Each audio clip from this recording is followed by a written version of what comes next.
Hello students, आज हम लोग इलेक्ट्रोस्टैटिक्स के कूलम्ब्स लॉ के न्यूमेरिकल्स सुपरपोजिशन ऑफ फोर्सेस को आगे बढ़ेंगे। ठीक है, आज हम लोग क्या करेंगे, सुपरपोजिशन ऑफ फोर्सेस के सारे बेसिक्स को हम लोगों ने पढ़ लिया।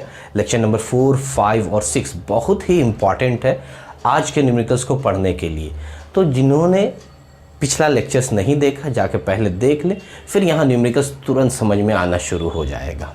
ठीक है, आज ये पढ़ने का जो तरीका होगा अब हम लोगों का आगे हम लोगों ने डिस्ट्रीब्यूट कर लिया है। कैसे? लाइन पे चार्जेस रहेगा, उस पर नेट फोर्स निकालना क्या तरीका होगा। दूसरा पार्ट स्क्वायर टाइप न्यूमेरिकल्स देखेंगे। स्क्वायर टाइप न्यूमेरिकल्स में हम लोग चार्जेस कॉर्नर्स पर होंगे, वहाँ पे नेट निकालना रहेगा। एक टाइप ट्रायंगल्स का टाइप होगा। आगे जाके एसएचएम से रिलेटेड जो है वो देखेंगे, कैसे फोर्सेस अप्लाई होता है। फिर आगे जाकर फ्रिक्शनल से रिलेटेड कुछ क्वेश्चंस मिलेंगे, वो देखेंगे। और सबसे इम्पॉर्टेंट इक्विलिब्रियम का कॉन्सेप्ट हम लोग एक अलग वीडियोस में पूरा पढ़ेंगे। ठीक है, और फिर जाके यूनिफॉर्मली डिस्ट्रीब्यूटेड चार्जेस के बारे में हम लोगों ने पूरा कैटेगराइज करके पढ़ेंगे हर चीज़ को, ताकि जब क्वेश्चन हमारे सामने आए तो ये क्लिक हो जाए कि अच्छा ये कैटेगरी में था, सर ने इस तरीके का बताया। ठीक है, आज हम लोग स्टार्ट करते हैं। तो स्क्रीन पे पहला जो क्वेश्चन है उसको अच्छे से पढ़ेंगे। इस क्वेश्चन में आपको डिटेल बताना है, एकदम बेसिक क्वेश्चन है, उसको देखते हैं। ठीक है, तो फर्स्ट क्वेश्चन जो स्क्रीन पर है वो देखते हैं। हाँ, तो क्वेश्चन कुछ इस तरीके का है। इस क्वेश्चन में क्या मेन पॉइंट है वो समझाते हैं। बोल रहा है कि x = 0 पर कितना चार्ज है, q चार्ज है। क्लियर है, और इस पर जो फोर्स लग रहा है उसका वैल्यू दिया हुआ है F1, उसी तरीके से F2, F3 और F4 दिया। अब इसको ऑर्डर में सेट करना है, असेंडिंग ऑर्डर में। ठीक है, मतलब बढ़ते हुए। ठीक है, छोटा फिर बड़ा, फिर उसके बाद ऐसे करके। तो हम लोग को मेनली क्या करना है, यहाँ नेट फोर्स निकालना। तो सबसे पहले क्या करते हैं, हम अपना मतलब इजी के लिए यहाँ पे नेमिंग दे देते हैं, A B दे देते हैं। इसका नाम तो O ही है, सपोज इस तरीके से दे देते हैं। ये O पॉइंट पर है, ये B पॉइंट पर है। इसका पॉइंट A B O अपने से दे दिए, थोड़ा आसान रहेगा। A ये तो O है और ये B पॉइंट पर। ठीक है, तो नेट फोर्स कहाँ पर निकालना है आपको, O पर निकालना है। क्लियर हुआ, और उसका वैल्यू दिया हुआ है F1। तो यहाँ निकालने के लिए सबसे पहले हम लोग क्या करते हैं, बता चुके हैं पीछे लेक्चर्स में, बहुत अच्छे डिटेल में बात की है। एक बार देख लोगे तो बहुत क्लियर हो जाएगा। एक बार यहाँ रिवाइज करा देते। स्टेप क्या होगा, कभी भी फोर्स निकालने का सबसे पहले हम लोग क्या करेंगे, नंबर ऑफ फोर्सेस को देखेंगे कि कितना फोर्स लग रहा है। ठीक है, दूसरा स्टेप नंबर ऑफ फोर्सेस, यहाँ पर कितना लग रहा है बताओ। इस पर जो फोर्स लगेगा एक इसकी वजह से और एक इसकी वजह से, तो कितना लगा, टोटल 2 फोर्सेस। क्लियर है, फोर्सेस का नाम दे देते हैं, मतलब फोर्स किस पर लग रहा, O पर विथ रिस्पेक्ट टू A, और force O with respect to B। Clear कर दिए। अब ये दिखाने के बाद यहाँ पर डायग्राम में शो करेंगे। अब हम लोग क्या करेंगे, इसको शो करेंगे। क्लियर है, ये तरीका था पिछले वीडियो में बहुत अच्छे डिटेल में बताया। अब इसको डायग्राम में शो करो। तो force on O with respect to A, clear, repel करेगा। Force on O with respect to B, ये डायरेक्शन दिखा दिए। डायरेक्शन दिखाने के बाद फिर हम लोग बात करते थे, शो करने के बाद मैग्नीट्यूड देखते थे। ठीक है, कि दोनों का मैग्नीट्यूड निकालो, सेम है या नहीं है। तो अगर मैग्नीट्यूड देखते हैं तो देखो यहाँ Q into Q, Q into 2 की मैग्नीट्यूड तो सेम नहीं है, लेकिन निकालने का ज़रूरत पड़ेगा। तो FOA निकालेंगे तो क्या लिखेंगे, K into Q into Q। देखो O पर चार्ज कितना Q, A पर चार्ज कितना Q, भाई दोनों के बीच का डिस्टेंस कितना हो गया, L हो गया। देखो गैप 0L। ठीक है, तो L का स्क्वायर हो गया। दूसरा निकालो FOB। FOB जब निकालोगे तो K, O पर चार्ज Q, यहाँ पर 2Q बाई कितना हो जाएगा, L स्क्वायर। क्लियर यहाँ पर, लेकिन दोनों सेम नहीं है। तो थोड़ा सा अगर टेक्निक यूज़ करोगे तो देखो काम बन जाएगा। KQ square by L square, इसमें भी कॉमन है, तो इसको हम F एज्यूम कर ले पूरे को। यहाँ पर KQ स्क्वायर वाले को क्या हो जाएगा, ये 2F हो जाएगा। अगर एज्यूम कर लेता है ये क्या हो जाएगा, F। समझने के लिए, इजी करने के लिए, इतना को माना ना एज्यूम की। तो ये देखो, ये 2 वाला हटा दो, इधर Q लिखो, ये 2 लिखो यहाँ पर से पूरा। तो कितना होगा, 2F। तो 2 फोर्सेस मिल गया, एक F मिल गया, एक 2F मिल गया। तो FOA को कितना लिख सकते हैं शॉर्ट वे में, F, और FOB को कितना लिख सकते हैं हम लोग, 2F। कोई दिक्कत नहीं। चलो, ये था प्रोसेस। उसके बाद हम लोग बात करते थे कि मंत्र यूज़ कीजिए। मंत्र मतलब फिर एंगल देखिए, सॉरी, फिर एंगल देखिए, उसके बाद मंथ यूज। तो एंगल कितना हो गया, देखो दोनों फोर्सेस के बीच का एंगल कितना हो गया, 180 डिग्री। क्लियर। अब हम लोग मंथ यूज़ करेंगे, मतलब फार्मूला यूज़ करेंगे। जब 180 डिग्री होता है तो रिजल्टेंट का फार्मूला होता है A माइनस बी। ये स्टेप पूरा अच्छे से पहले डिटेल में फिर से हम बता दिए ताकि आसानी हो जाए। अब ये स्टेप को याद रखना। चलो नेट फोर्स निकालने जा रहे हैं, तो F1 कितना हो जाएगा, 180 डिग्री है तो हम लोग लिख देते हैं 2F माइनस F। क्लियर। तो आंसर कितना आ जाएगा, F। और F का आपका पास वैल्यू कितना है, KQ² बाई L²। कोई डाउट नहीं। चलो पहला वाला क्लियर। दूसरा देखो, दूसरे वाले में फिर यहाँ निकालना। तो यहाँ पे कितना फोर्स लगेगा, एक ही फोर्स लगेगा क्योंकि चार्ज एक है इधर, तो इस पर एक फोर्स ही लगेगा। नंबर ऑफ फोर्सेस निकालने आया, इस पर फोर्स लगेगा एक इसकी वजह से, इसकी वजह से, एक यहाँ फोर्स है, ये सॉरी एक यहाँ चार्ज है, इसकी वजह से क्या एक ही चार्ज है। ठीक है। तो यहाँ पर तो 1 फोर्स लगेगा, तो F2 का वैल्यू तो सिंपल हो जाएगा, डायरेक्शन वही है, 1 फोर्स लगेगा। अगर इस पर डायरेक्शन दिखाएं तो क्या होगा, रिपेल करेगा। देखो पॉजिटिव पॉजिटिव, तो force on O with respect to B। Clear हो गया। तो F2 कितना, FOB के बराबर होगा।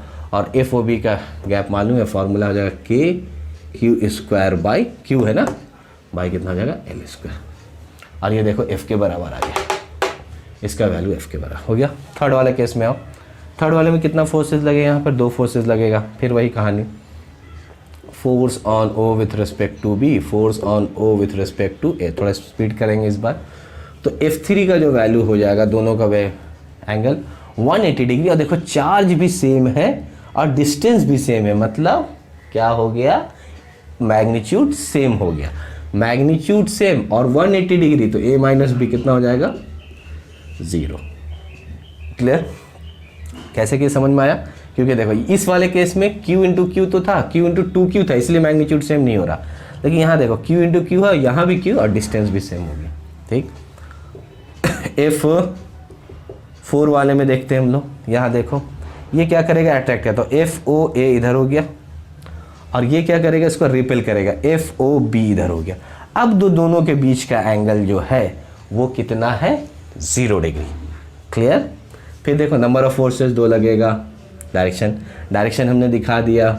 मैग्नीट्यूड दोनों का अलग अलग होगा। कैसे, देखो FOA का तो क्लियर है, Q इंटू क्यू बाई कितना हो जाएगा, L। यहाँ पे कितना हो जाएगा, 3Q बाई L। तो अगर मान लो यहाँ 2 था, तो अब कितना हो जाएगा, 3।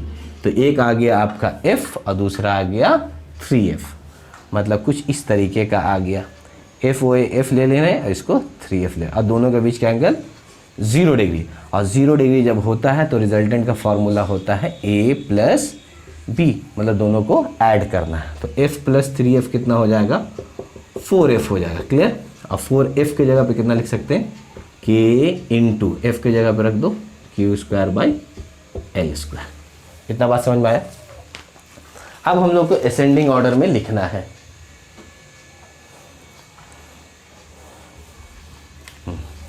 अब हम लोग को असेंडिंग ऑर्डर में लिखना, तो देखो ध्यान से, ये आया F1, F2, ये 0, और यहाँ आ गया आपका 4। आराम से लिख सकते हैं। सबसे छोटा कौन सा होगा, F3। ठीक है। उसके बाद थोड़ा बड़ा कौन होगा, फिर ये है, तो दोनों तो बराबर होगा। तो F3 हम लोग लिख सकते हैं F1 is equal to F2, दोनों बराबर है, इक्वल है। और सबसे बड़ा कौन सा होगा, F4। ये हुआ आपका असेंडिंग ऑर्डर। एकदम तोड़कर बता दिए, इसका यूज़ अभी बार बार होगा। ठीक है। चलो जो स्क्रीन पर है उसको देखो, कुछ इस तरीके से दिया हुआ है, -Q +Q और +Q, ये अरेंजमेंट है। और लिख रहा है कि O जो है एकदम मिडिल पार्ट है, मतलब x डिस्टेंस दिया हो दोनों का, और पूछ रहा फोर्स ऑन चार्ज Q। ठीक है। ये जो अभी हम तरीका समझाए कि पहले लिया जाता है, कितना नंबर देखा जाता है, फिर उसमें देखा जाता है कि कौन कौन सा फोर्स है, नेमिंग कीजिए, डायग्राम में शो कीजिए, फिर फॉर्मूला। ये अगर किसी को पकड़ में आ जा रहा है बात, और इसका वीडियोस पिछले वीडियोस में 4, 5, 6 वाले वीडियो में जाकर अगर अच्छे से देखोगे तो एकदम और आराम से धीरे धीरे करके बताए हैं तोड़ तोड़ के। तो अगर ये बात पकड़ में आ गया किसी को, तो कभी भी सुपरपोजिशन ऑफ किसी का भी फील्ड, इलेक्ट्रिक फील्ड किसी का भी निकालने में कोई दिक्कत नहीं होगा। ठीक है। चलो यहाँ पर वही काम करेंगे। फोर्स कहाँ पे निकालना है, चार्ज क्यू पे। बहुत, हाँ, हम लोग को निकालना क्या, फोर्स ऑन चार्ज क्यू। तो आसानी से पहले क्या करेंगे, कितना फोर्स लगेगा, 2 इसकी वजह से, इसकी वजह से, और क्या नाम होगा, तो force on O with respect, देखो नेगेटिव है, क्या करेगा, अट्रैक्ट करेगा force on O with respect to A. ये क्या करेगा, इसको रिपल करेगा force on O with respect to B. तो नेट फोर्स देखो, थीटा का वैल्यू कितना हो गया, 0 डिग्री हो गया। रिजल्टेंट ऐसे ही आ गया आंसर आपका। क्यू पर टोटल फोर्स आ जाएगा, दोनों का थीटा 0 होता तो A plus B, F O A plus F O B. Clear. अब दोनों का अगर मैग्नीट्यूड देखा जाए तो सेम है, देखो क्यू इंटू क्यू और डिस्टेंस भी सेम। तो क्या हो जाएगा, एफ एफ एज्यूम कर लेते हैं तो 2f हो जाएगा और आंसर हो जाएगा k इंटू एफ के जगह पे q into q by x square. कोई पूछता है कि डायरेक्शन किधर होगा, तो along a या along b लिख सकते हैं। इधर कैसे लिख सकते हैं, क्योंकि थीटा का वैल्यू 0 डिग्री रहता है तो अल्फा का वैल्यू 0 डिग्री होता है। ये सब वाला जो वीडियो है उसमें पूरा डिटेल में हम बात कर चुके हैं, ठीक है, कि रिजल्टेंट का डायरेक्शन किधर होगा, मैग्नीट्यूड क्या होगा। नेक्स्ट क्वेश्चन जो है वो आपके लिए होमवर्क है। 2 क्वेश्चन जो है वो आपके लिए होमवर्क है, ठीक है। इसको अच्छे से जाके घर पे बनाओ, आंसर मैच कर सकते हो, ठीक है। नेक्स्ट क्वेश्चन जो स्क्रीन पर है उसको देख लो। चलो देखो, ये अरेंजमेंट है, रिजल्टेंट फोर्स निकालना है किस पर, Q3 पर। सबका वैल्यू दिया हुआ है, हम इसको अलग करके दिखा दिए। इधर Q1 पे 25 है, Q2 पे 10 माइक्रोकूलम, Q3 जब का कोऑर्डिनेट दिया हुआ, ठीक है। आसानी से सबसे पहले काम क्या करना है, वही सबसे पहले क्या करो, सबका डिस्टेंस निकाल लो। Q3 तो इस पर कितना फोर्स लगेगा वो देख लेते हैं, और इन दोनों के बीच का इस पर कितना फोर्स लगेगा, एक 1 की वजह से, एक 2 की वजह से। तो इन दोनों का गैप निकाल लेते हैं, मतलब यहाँ से यहाँ तक आपका 3 हो जाएगा, आपका 1, 3 2 है ना, क्लियर हुआ। तो यहाँ से यहाँ 3 और यहाँ से यहाँ 1, तो गैप निकाल लिए। डायरेक्शन शो कर देते हैं आराम से। देखो F3 सब पॉजिटिव है तो F31 भी इधर होगा और F32 भी इधर होगा, क्लियर। कोई दिक्कत, नेट निकालना है, दोनों का बीच का एंगल पता चल गया आपको, थीटा बराबर 0 डिग्री। तो आंसर आपको पहले ही पता चल जाता है कि नेट अगर निकालना है Q3 पर तो आराम से पता चल गया कि 31 और 32 को ऐड कर देंगे। अब सिर्फ हमको पुट करना रहता है, आंसर यहीं पे मिल चुका है। जैसे एंगल देखें ये कहा, मतलब अब F31 और F32 अगर निकाल लेंगे और लाकर पुट कर देंगे तो आंसर हमारा आराम से निकल जाएगा। चलो F31 के लिए आराम से करते हैं। F31 वैसे ही K3 पे कौन सा चार्ज, अच्छा 20, तो इसको ले लेते हैं। देखो चलो ठीक है, इसको ले लिया 20 इंटू, और 1 पे कितना चार्ज है 25, और दोनों माइक्रो है, 10 में -12 कर दिए, डिवाइडेड बाय दोनों का बीच का गैप कितना हो गया 3, तो 9 हो जाएगा, 3 का स्क्वायर। कोई दिक्कत नहीं। चलो F32 ले लेते हैं, K इंटू 3 पे कितना चार्ज 20, और इधर हो गया 10 इंटू 10 में -12 बाई 1 का स्क्वायर, क्लियर। अब जब हम इसको ऐड करेंगे, ये दोनों को ऐड करेंगे तो देखो कॉमन चल जाएगा, K into 20 into 10 to -12 common चला गया।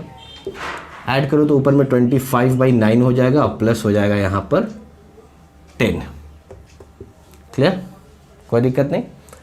अब इसको पूरा पुट कर दो, 9 इंटू 10 टू 9 हो गया, 20 हो गया, इंटू 10 टू -12, कैलकुलेशन बच गया सिर्फ। यहाँ होगा 90, मतलब 115 बाई कितना आ जाएगा 9 आ जाएगा, क्लियर।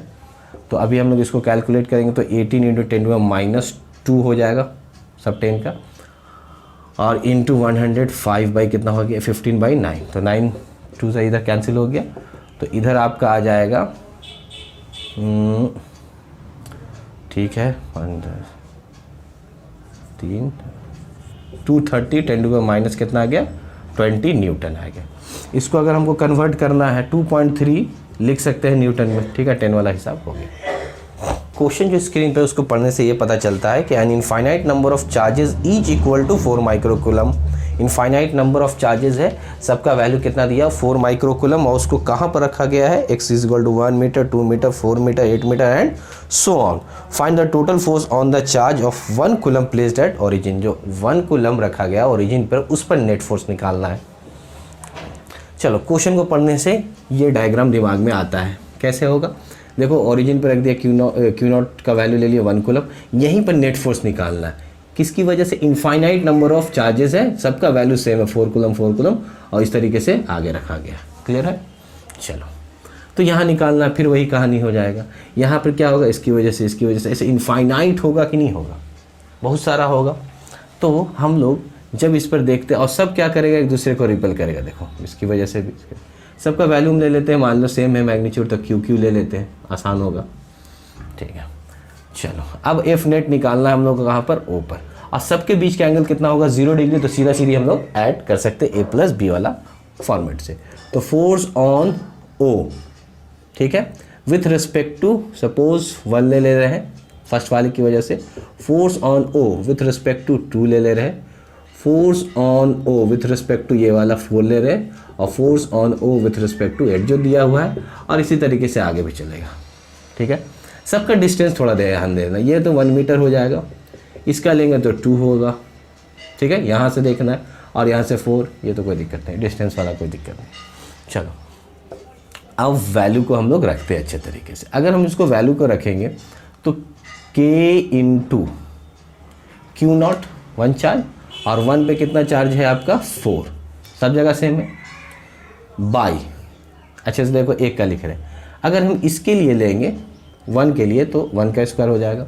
उसी तरीके से k into 1 into 4 divided by कितना हो जाएगा दूसरे वाले के लिए 2 का square, k into 1 into 4 divided by 4 का square, k into 1 into 4 divided by 8 का स्क्वायर, इसी तरीके से आगे चलेगा। तो इसमें कॉमन तो हो गया 1 इंटू 4। अब देखो यहाँ पर 1 डिवाइडेड बाई 1 का स्क्वायर कॉमन ले लिए, 1/4 हो जाएगा, 1/16 हो जाएगा, 1/64 हो जाएगा, इसी तरीके से। ठीक है, यहाँ तक तो कोई दिक्कत नहीं।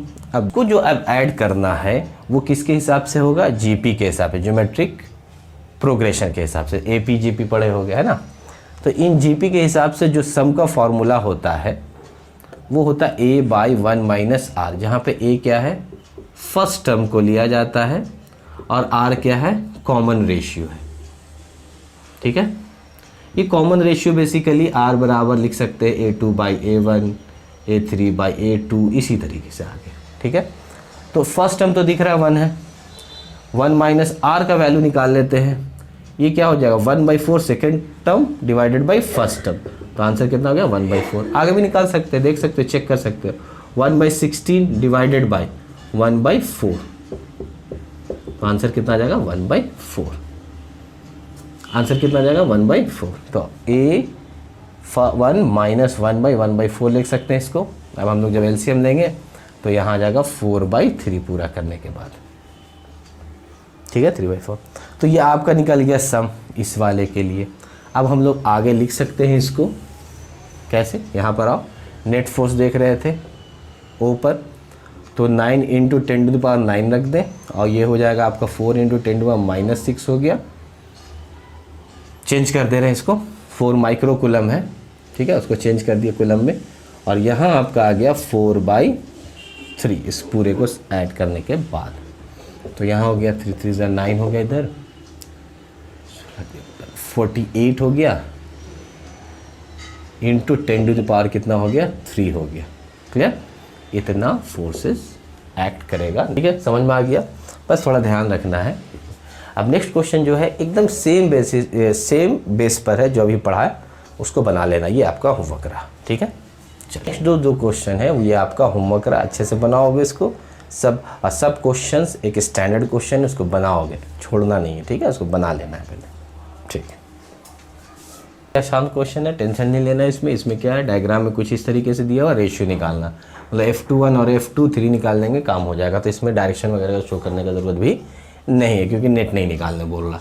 तो F21 लिखेंगे तो F21 का वैल्यू कितना हो जाएगा बताओ, k इंटू 2 पर कितना चार्ज 2, इंटू 1 पे कितना चार्ज 1, और दोनों का माइक्रो कूलम को चेंज करेंगे तो -12, और दोनों के बीच का गैप 1 स्क्वायर। क्लियर, F23 कितना k इंटू 2 इंटू 3 इंटू 10⁻12 हो जाएगा, डिवाइडेड बाय गैप कितना होगा 4। अब दोनों का आप डिवाइड कर दो, मिल जाएगा आंसर। ठीक है, कितना आ जाएगा, ये आपका आ जाएगा 4:1। हाँ, नेक्स्ट क्वेश्चन को जब देख रहे हो तो ये आपका डायग्राम दिया हुआ है, इसमें सभी ये राइट एंगल ट्रायंगल है, और सभी कॉर्नर्स पे सेम अमाउंट ऑफ का चार्ज रखा गया, सेम अमाउंट ऑफ चार्ज रखा गया, उसका वैल्यू दिया हुआ है। हम लोगों को पूछ रहा है कि find force at right angle corners, तो राइट एंगल कॉर्नर्स ये हुआ, यहाँ पर नेट फोर्स निकालने के लिए बोला जा रहा है। ठीक है, फिर वही कहानी रहेगी, force on A with respect to C, और इधर हो जाएगा force on A with respect to B. Clear? दोनों का बीच का एंगल 90 डिग्री। रिजल्टेंट आपको मालूम है, रिजल्टेंट का फॉर्मूला मालूम है, ए स्क्वायर प्लस बी स्क्वायर का क्या होता है, अंडर रूट। चलो यहाँ लगा दो, एफ नेट निकालना था, कहाँ पर, ए पर। दोनों का कर लो F A square, F A B का होल स्क्वायर और एफ ए सी का। अब काम क्या है, एफ ए बी और एफ ए सी निकल जाए। चलो वो भी निकाल लेते हैं। एफ ए बी का वैल्यू हो जाएगा के इंटू ए पे चार्ज, सब पे तो बराबर है। दोनों के बीच का डिस्टेंस ए और बी के बीच का डिस्टेंस कितना हुआ, 4 इंटू 10⁻² हो जाएगा। सेंटीमीटर को हमने मीटर में चेंज कर दिया। एफ ए सी का वैल्यू बोलो के इंटू कितना हो जाएगा, क्यू स्क्वायर बाई ए और सी के बीच का डिस्टेंस आप देखो 3 स्क्वायर, तो 3 इंटू 10⁻² का होल स्क्वायर। क्लियर हुआ? इसको ले जाके पुट कर देना, यहाँ पर डाल देना है। समझ में आ गया? तो वैल्यू को अगर रखते हैं हम लोग, सपोज f/16 मतलब 9 इंटू 10⁻9 और q का वैल्यू को रख देते हैं, वो दिया हुआ था 2 इंटू 10⁻6 का होल स्क्वायर डिवाइडेड बाई कितना हो गया, 16 इंटू 10⁻4। जब इसको हम लोग कैलकुलेट करेंगे तो 22.5 न्यूटन आ जाएगा। और उसी तरीके से FAC को अगर हम लोग कैलकुलेट करेंगे तो टोटल 9 10⁻9 है, सेम वैसे 2 इंटू 10⁻6 का होल स्क्वायर डिवाइडेड बाई 3 हो जाएगा, तो 9 हो गया ना, 10⁻4। इसके जब करेंगे तो 40 न्यूटन आ जाएगा। क्लियर? तो दोनों का वैल्यू पता चलने के बाद आसानी से हम लोग अब रख सकते हैं रिजल्टेंट के लिए। एफ नेट देखेंगे तो 22.5 का स्क्वायर प्लस 40 का स्क्वायर का अंडर रूट हो जाएगा। इसको कैलकुलेट करेंगे तो 45.9 न्यूटन आ जाएगा। उसी तरीके से डायरेक्शन भी निकाल सकते हैं, tan alpha by 22.5 divided by 40। इसको जब हम लोग करेंगे तो 16/9 आएगा। ये आपका डायरेक्शन, ठीक है। चलो क्वेश्चन में क्या है देख लो, क्या लिखा हुआ, Q1 इज एट A0 और Q2 is at 0A, find net force on A. मतलब ये वैल्यू, मतलब ये इसका कोऑर्डिनेट दिया हुआ है। अभी सेम क्वेश्चन बना है, उसमें कोऑर्डिनेट नहीं मेंशन कर रहे थे, यहाँ पर क्या है, कोऑर्डिनेट दिया हुआ। तो पहले एक्स कोऑर्डिनेट दिया हुआ देखो A0, यहाँ पर कितना चार्ज है Q1, दूसरा कितना है y कोऑर्डिनेट है 0A, उस पर कितना है चार्ज Q2। क्लियर हुआ? मतलब समझे तो ये पूरा डिस्टेंस a है ओरिजिन से, और ये वाला डिस्टेंस भी टोटल कितना है a है। अब पूछ रहा है कि नेट चार्ज कहाँ पर निकालना है, Q1 पर। कोई दिक्कत नहीं, तो इस पर नेट चार्ज निकालना है आपको। तो इस पर नेट चार्ज कितना लगेगा, एक ही फोर्स लगेगा, तो ये फोर्स लगाना है, ठीक है।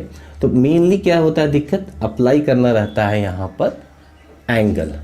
तो ये एंगल मान लें आप, एज्यूम थीटा मान लें, ठीक है। तो इसको अगर थीटा एज्यूम कर रहे हैं तो ये भी एंगल कितना हो जाएगा, थीटा हो जाएगा, और ये आपका फोर्स हो जाएगा F सपोज। तो इसको अगर हमको लिखना रहा वेक्टर कंपोनेंट मेथड, जो पिछला वाला वीडियोस है उसमें जाकर देखोगे, इसका क्या होगा, कंपोनेंट ब्रेक होगा। तो एक हो जाएगा F cos theta i cap, सही है, और दूसरा हो जाएगा F sin theta minus j cap, क्योंकि नीचे आएगा, कोई दिक्कत नहीं। तो F cos theta i cap minus F sin theta j cap.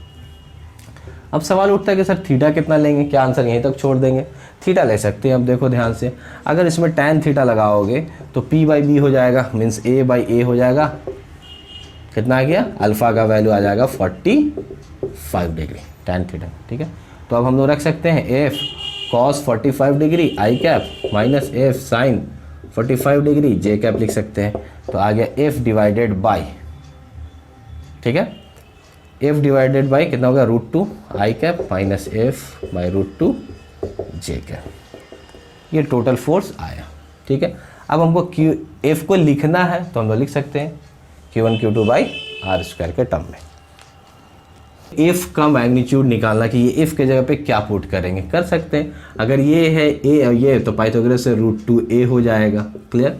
तो F अगर निकालना होगा तो हम लोग लिख सकते हैं K into Q1 into Q2 by r², मतलब कितना √2a का स्क्वायर। तो K into Q1 Q2 by 2a square. इसको ला के पुट कर सकते हैं यहाँ पर। क्वेश्चन जो स्क्रीन पे उसको अच्छे से देखो, ये AIEEE में आ चुका है। हाँ, इस क्वेश्चन में क्या दिया हुआ अब देखो ध्यान से, ये डायग्राम आपका मेंशन है। ये बोला कि the x component on force, the x component of force किस पर, -Q1 का, मतलब -Q1 पे जो फोर्स लग रहा है उसका एक्स कंपोनेंट क्या होगा, प्रोपोर्शनल किसके होगा, जो ऑप्शन में दिया होगा। तो बेसिकली यहाँ से पता चलता है कि पहले तो आप फोर्स ऑन -Q1 निकालो, फिर उसका एक्स कंपोनेंट देखेंगे। डायग्राम दिख रहा है, यहाँ निगेटिव चार्ज है तो ये क्या करेगा, इसको रिपेल कर लेगा, तो force on 1 with respect to 3 इधर हो जाएगा। दूसरा वाला चार्ज क्या है, पॉजिटिव है, तो ये भी इसको अट्रैक्ट कर लेगा, तो force on 1 with respect to 2 इधर हो जाएगा। क्लियर हुआ? तो ये आपका आ गया कितना, थीटा इधर आ गया। चलो अब हम लोग को मतलब टोटल फोर्स कितना लग रहा है वो देखना है। तो टोटल फोर्स के लिए अब हम लोग क्या करते हैं, यहाँ पे कंपोनेंट मेथड का यूज़ करेंगे। तो नेट फोर्स देखना है 1 पे, तो क्या हो जाएगा देखो, एक तो ये लग गया, तो F12 आई कैप ले सकते इधर, सही है। और दूसरा का कंपोनेंट ब्रेक होगा, मतलब F13 cos theta minus j cap, जिसके साथ एंगल बनता है नेगेटिव वाला होता है, याद होगा। और दूसरा F13 sine theta i cap. कोई दिक्कत नहीं यहाँ तक, ये हमने लिख दिया। अब इसमें देखो एक्स कंपोनेंट ये वाला है, तो इसको सेट कर लो, F12 plus F13 sine theta, और ये हो गया पूरा आपका आई कैप, और इधर बच गया F13 cos theta j cap. तो ये आपका पूरा एक्स कंपोनेंट हो गया, और ये आपका वाई कंपोनेंट हो गया। क्लियर हुआ यहाँ तक? तो बोल रहा है कि एक्स कंपोनेंट जो होगा वो किसके प्रोपोर्शनल होगा। तो इसमें हम वैल्यू को रख के देखते हैं, अभी खुद ब खुद समझ में आ जाएगा।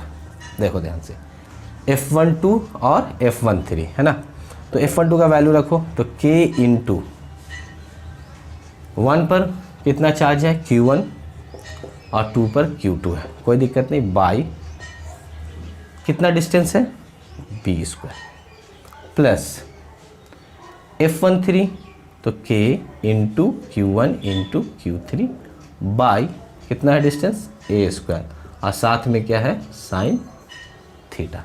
इतना क्लियर हुआ? ये हमारा क्या था, x कंपोनेंट, सही है। अब देखो ऑप्शन को अच्छे तरीके से नीचे में, तो x कंपोनेंट निकल गया, तो यहाँ से कॉमन देख लो, तो x कंपोनेंट जो है यहाँ से KQ1, देखो KQ1 दोनों कॉमन है, ठीक है, बच गया कितना, Q2 by B square plus Q3 by A square sine theta, सही है। तो x कंपोनेंट हम क्या बोल सकते हैं कि ये जो x कंपोनेंट है वो प्रोपोर्शनल किसके होगा, Q2 by B square plus Q3 by A square sine theta. Option देख लो, option number C is correct. हाँ, नेक्स्ट क्वेश्चन जो है वो स्क्रीन पर दिख रहा, ये बाई टचिंग वाला, जो हम लोग पहले चार्ज देखते थे, एक बॉडी को दूसरे बॉडी से टच करते थे कितना चार्ज आया, यहाँ चार्ज नहीं बल्कि यहाँ पर क्या पूछ रहा है, फोर्स पूछ रहा है। चलो इस क्वेश्चन को हम लोग देखते हैं। इस क्वेश्चन में हम लोग को क्या लिखा हुआ है वो पढ़ते हैं कि दो स्फीयर है ए और बी, और दोनों के बीच में रिपेल फोर्स लग रहा है, फोर्स का वैल्यू दिया हुआ है बिटवीन ए एंड बी कितना, 2 × 10⁻⁻5 न्यूटन, ठीक है। अब एक जो थर्ड चार्ज है उसको क्या किया जा रहा है, ए से टच कर दिया जा रहा है। थर्ड चार्ज को किससे टच किया जा रहा है, ए से, और फिर उसको सी को कहाँ रख दिया जा रहा है, एट मिड पॉइंट, ठीक है। तो पूछ रहा फाइंड नेट फोर्स ऑन सी पे पूछ रहा है कितना होगा नेट फोर्स। क्वेश्चन जो है स्क्रीन पे ये बाई टचिंग वाला है, याद करो पहले हम लोग एक बॉडी को दूसरे बॉडी से टच करते थे तो पूछते थे कितना चार्ज आ गया, है ना। अब यहाँ पर हम लोग बात करेंगे कितना फोर्स से रिलेटेड। तो चलो देखो क्वेश्चन को पढ़ो, इसमें ये पता चलता है कि ए और बी है, दोनों के बीच में अभी डिस्टेंस मान लो कितना है, आर है, और दोनों के बीच में फोर्स गिवन है आपका। अब सिचुएशन कैसे चेंज हुआ कि सी को जो है अनचार्ज्ड है, ठीक है, इसको टच किया गया किससे, ए से टच किया गया, और फिर सी को फाइनली इसके बीच में ला कर रख दिया गया। मतलब सिचुएशन कुछ ऐसा हो गया, इसके मिडिल में ला कर रख दिया है, मतलब r/2 लाते हैं और इसको लग देते हैं हम लोग सी को यहाँ, ठीक है। तो जैसे ही टच करेंगे तो चार्ज चेंज होगा। मान लो इस पर चार्ज पहले q और q था, तो अब जो टच करेंगे ये कितना हो जाएगा, q/2 और q/2 चेंज होगा टच करने के बाद। तो टच करने के बाद c पर आ गया q/2, ए पर भी आ गया q/2, और इस पर रहा q। तो पूछ रहा है कि c पर नेट फोर्स कितना होगा। क्वेश्चन समझ में आ गया? चलो आसान है, 2 लाइन में हम लोग कर सकते हैं इसको अगर थोड़ा सा अच्छे से समझे तो। देखो FAB इज इक्वल टू आपके पास 2 × दिया, तो FAB के अगर बीच में निकाला तो K × q square by are square is equal to दिया और 2 इंटू 10 -5, ये अपना मेंशन करके रख लो साइड में। अब जब चेंज हुआ तो नेट फोर्स जब निकालना है किस पर, सी पर, तो नेट फोर्स जब सी पर निकालेंगे तो वही डायरेक्शन देखेंगे, तो दोनों रिपेल करेगा, एफ सी ए भी और एफ सी बी भी। क्लियर? तो एफ सी ए दोनों के बीच का एंगल 180 डिग्री, मतलब एफ सी ए माइनस कितना हो गया, एफ सी बी। अब इन दोनों का वैल्यू को पुट करना है, आंसर आ जाएगा। ठीक है, चलो एफ सी ए निकाल लेते हैं पहले। कितना हो जाएगा, के इंटू सी पर कितना charge, q by two, A पर कितना charge, q by two, by दोनों का क्या होगा, आर बाई टू का स्क्वायर। कोई दिक्कत नहीं। तो यहाँ से आ गया K Q square by 4 r square by 4। चलो यहाँ पर तो ऐसे ही ये भी कैंसिल हो ही गया, कोई दिक्कत नहीं। तो आ गया K Q square by are square. देखो ध्यान से, सेम है। चलो एफ सी बी निकाल लेते हैं। तो यहाँ पर के सी और बी के बीच का कितना, q by two into q by r by two का स्क्वायर। तो यहाँ आ जाएगा K into Q square by 2 into r square by 4 आ जाएगा। तो यहाँ कैंसिल हो गया, ये 2 पर गया तो 2k Q square by are square आ गया। चलो इसको एफ ए बी माने थे ना, तो ये कितना लिख सकते हैं, इसको हम एफ ए बी के इक्वल लिख सकते हैं और इसको 2FAB लिख सकते हैं, और एफ ए बी आपका गिवन है। इसको लाकर यहाँ रख देंगे, आ गया आंसर हम लोगों का। चलो देखो ध्यान से, एफ नेट सी, ठीक है, सी ए का वैल्यू आपका आ गया कितना, के क्यू स्क्वायर में। तो ये क्या होता है एक्चुअली, मॉड ले लेते हैं ना, बात करते थे ना, मॉड ले लेते हैं। अगर हमको पहले से मालूम रहता तो हम डायरेक्ट माइनस कर सकते थे। तो थीटा बराबर 180 डिग्री में मॉड ए माइनस बी होता है। तो यहाँ लिखेंगे एफ ए बी, देखो एफ सी ए के जगह पर एफ ए बी लिख सकते हैं, उसका वैल्यू ऑलरेडी हम लोग को मालूम है। माइनस कितना होगा, 2FAB। जब माइनस करोगे तो नेगेटिव, मतलब ये डायरेक्ट आ जाएगा FAB, और इसका वैल्यू मतलब 2 × 10⁻5 न्यूटन। मतलब जो पहले लग रहा था ए और बी के बीच में जो force, same force net force कहाँ पर लगेगा, सी पर। ठीक, चलो नेक्स्ट क्वेश्चन जो स्क्रीन पे, इसको एकदम आराम से बनाओ, सिमिलर है एकदम। ठीक है, चलो मतलब जब, हाँ अब देखो क्वेश्चन को, मतलब जब हम लोग रब करते हैं तो इलेक्ट्रॉन्स का ट्रांसफ़र होता है। वही पूछ रहा है कि एन का वैल्यू क्या होगा। जब हम लोग ला कर रखे थे 2 सेंटीमीटर पर, ठीक है, चार्ज क्यू है, तो उस वक्त फोर्स कितना लग रहा, तो हम लोग को निकालना एन। तो एन के लिए तो आपको चार्ज चाहिए ही, क्यू चाहिए। तो यहाँ पे जब हम लोग फार्मूला लगाएंगे तो एन ही होगा। तो एन का वैल्यू कितना होगा, क्यू बाई ई, तो आपको क्यू चाहिए। इसी के लिए फोर्स दिया हुआ, देखो ध्यान से, force is equal to K into Q square by कितना हो जाएगा, R square. K Q square by R, K का वैल्यू रखो 1/4πε0 Q square by are square, इसको लास्ट में पुट करेंगे तो क्यू स्क्वायर चाहिए, तो कितना हो जाएगा 4πε0 FR स्क्वायर। तो Q is equal to 4πε0 FR square का क्या हो जाएगा, रूट हो जाएगा। और ये निकल जाएगा तो Q is equal to NE लिख देखते हैं, और 4πε0 FR स्क्वायर, ठीक है, F का वैल्यू दिया, तो यहाँ से आपका N निकल जाएगा √4πε0 FR square divided by E। रख सकते हैं हम इसको, देखो 4πε0, 1/4πε0 का वैल्यू होता है 9 × 10⁹, ठीक है। तो इसका रिवर्स हो जाएगा, उल्टा हो जाएगा, 1 कितना होगा, 9 × 10⁹ हो जाएगा। F का वैल्यू दिया 0.4, R का वैल्यू दिया हुआ 2 सेंटीमीटर, तो उसको चेंज कर लो 2 × 10⁻2 का होल स्क्वायर। क्लियर। और यहाँ तो रखता है रूट से ख़त्म भी हो जाएगा, तो ये हटा देते हैं इसको, ये तो हट गया, सिर्फ इतना आ जाएगा 2 × 10⁻2। क्लियर। बाई ये पूरा ई है, ये तो पूरा रूट में रहेगा, और डिवाइडेड बाई कितना हो गया 1.6 × 10⁻, ठीक है। चलो इसको क्या, ये क्लियर हो गया। Thank you very much.